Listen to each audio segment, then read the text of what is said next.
sure, sure නෑ. will and may. අද අපි කතා කරන්න යන්නේ මේ will and may කියන වචන දෙක ගැන. මේ දෙක ගොඩක් එක සමානයි. හැබැයි පාවිච්චි කරනකොට පොඩි වෙනසක් තියෙනවා. මෙන්න මේ වෙනස ගැන තමයි අද අපි කතා කරන්න යන්නේ. අපි will කියන එක පාවිච්චි කරන්නේ කොහොමද කියලා අපේ කලින් වීඩියෝ වල උගන්වලා තියෙනවා. simple future. ඒ කියන්නේ අනාගතය ගැන කතා කරද්දී තමයි අපි will කියන වචනය පාවිච්චි කරලා වාක්‍ය නිර්මාණය කරන්නේ. මේ කියන වචනේ අපි පාවිච්චි කරන්නේත් අනාගතයේ දේවල් ගැන කතා කරන්න.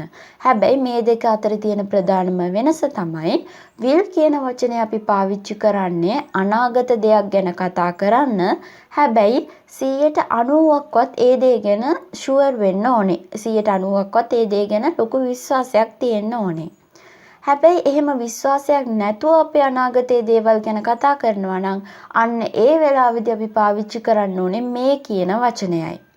අනාගත දෙයක් ගැන ඔයාලා කතා කරනවා ඒත් ඒ ගැන වැඩි විශ්වාසයක් නැහැ.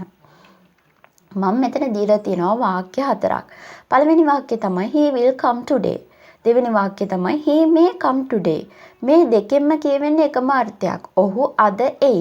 හැබැයි he will come today කියලා කිව්වොත් ඒ කියන්නේ ඔහුගේ පැමිණීම ගැන ලොකු විශ්වාසයක් ඔයාට තියෙනවා. ඔහු අද එයි කියලා ලොකු විශ්වාසයක් ඔයාගේ හිතේ තියෙනවා.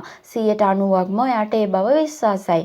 හැබැයි ඔයා he may come today කියලා කිව්වොත් ඒකේ තේරුම තමයි ඔහු එයිද නැද්ද කියලා හරියටම ෂුවර් එකක් ඔයාට නැහැ. ඒ ගැන ලොකු විශ්වාසයක් නැහැ. They will talk with us. They may talk with us.